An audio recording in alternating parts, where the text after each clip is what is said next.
Playback devices, let's make you buy some stuff. How would I listen to high definition audio? Because I can't get 2496 and play it on my CD player. It's just not going to work. So essentially there's 4 different ways to do it. Number 1, I can get a dedicated network music client. We do a little slimline one. It's actually around the corner. It's been out since February, and that's 2496 playback. Not 24192, but we got 24192 units on the way. Another way is Super Audio CD or DVD audio. Those players have to be able to handle 24192. Most people don't have a dedicated SACD or DVD player. Probably the easiest and most common one, actually a Blu-ray with a Blu-ray player. If you download anything off in 24192, you can just burn it onto a DVD audio disc. Straight away, if I've got a DVD audio player or a universal Blu-ray player, I can play it in there. That's great. We'll come on to Blu-ray players in a bit, because we'll talk about that more. Or a USB DAC, the simplest, easiest way, just have a DAC to connect straight to my computer. Very simple, easy system. So if we start with Blu-ray players, we expect Blu-ray really to be the last physical disc format, or the last physical format for films, before we start moving into just high definition streaming, or you just text off some money, it comes out of your bank account, or someone beams it directly into your brain. I don't know what's going to come next. So if we're going to make a 6,500, 7,000 kroner, well, that's Danish kroner, I have to translate that to Norwegian kroner, universal disc player, we need to make sure it's future-proof for people. We need to give people value for money. So this is a fantastic Blu-ray player. It also plays SACD discs and DVD audio discs, so if you've got high-res content there, that's great.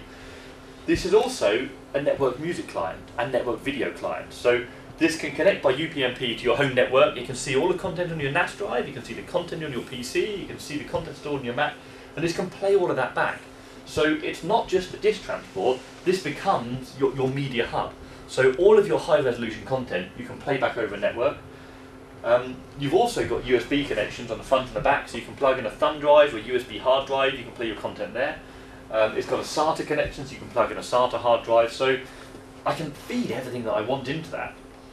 The advantage of this one, this really is an audiophile version, because in here we've got a very high quality QDO scaler for the video, but to match that we've got 5 Wilson 8740 DACs, so we've got very high quality DAC chips inside this, and all the audio is upsampled to 24-bit 192 kilohertz. So anything that I play over network, even if I'm playing compressed video files, compressed music files, everything goes through the video scaler and the audio upsample is where I get the best quality out of it. So I can stream 24-bit 192 kilohertz or 2496 content to this over my network, and I can also send all my compressed music, and it will do the best it can to get the sound out of my compressed music. And then we have, so this is the audiophile version with wonderful DACs. You can connect it direct to the 6-channel input or the 8-channel in of your AV receiver, or you can connect it to a stereo amp. And then we've got a simpler version here, which really is designed just to connect directly to an AV receiver. It does all the same, but it doesn't have the high quality DAC chips inside there. It doesn't have a dedicated stereo output, because the idea here is you're using this for your transport, you're sending everything over HDMI to your AV receiver. But this still can take high definition audio over disk, high definition audio over USB or SATA, and it can take it over UPnP. The problem, of course, as I'll show you, is you need to have a TV on. So when you say, yeah, what's the difference between DVD audio and SACD, you need your TV on for one. So I said, okay, so my TV's on, brilliant. I like to listen to some music. Oh, I've got a USB drive plugged in the front of it. Fantastic. There you go. I'll play 24 192 FLAC files. Brilliant. I can do that straight off USB. But my TV has to be on. I can't do that on the front panel. So we will be releasing a control point application for Apple devices, and then once Android get their act together with Ice Cream Sandwich, we can try and do that there. So then you can actually just control it all from your device. You don't need to have your screen on, because that's the key thing.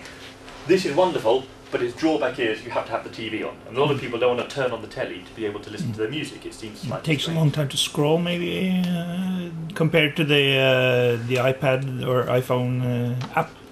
When you're scrolling through the TV is a little slower, yeah. Yes, because you're sitting there just going down, down, down, when you can just skim it. The beauty, of course, of a Blu-ray player is that to meet the Blu-ray profile, you have to be able to update the firmware. And the 751 actually has a Wi-Fi dongle as well as an Ethernet connection, so you don't even need to have it plugged into your router to download new firmware. So if that became available and we could add it in with the firmware, fantastic. It simply means every machine becomes as new and as up-to-date as the latest one coming off the line in the factory, and that's a key advantage of something like Blu-ray to use for the high-definition audio. Because Someone said to me earlier, do you know what's going to happen in the future? What will the next big thing be? And the answer is, well, no, I don't, because that's always affected by something outside our industry. So the growth, the explosive growth of downloads and really the death of CD or the decline in CD was actually caused by increased broadband speeds and cheaper storage.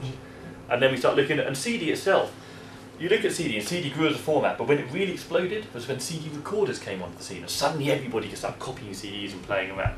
And the number of recordable CDs is estimated to be somewhere between 10 and 100 times the number of actual legally bought CDs.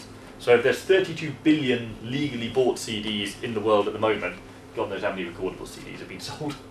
So it's always something external that drives changes in the market. So we don't know what will come next. So the beauty of something where you can update it after you've made it, yeah, you can't be stressed enough.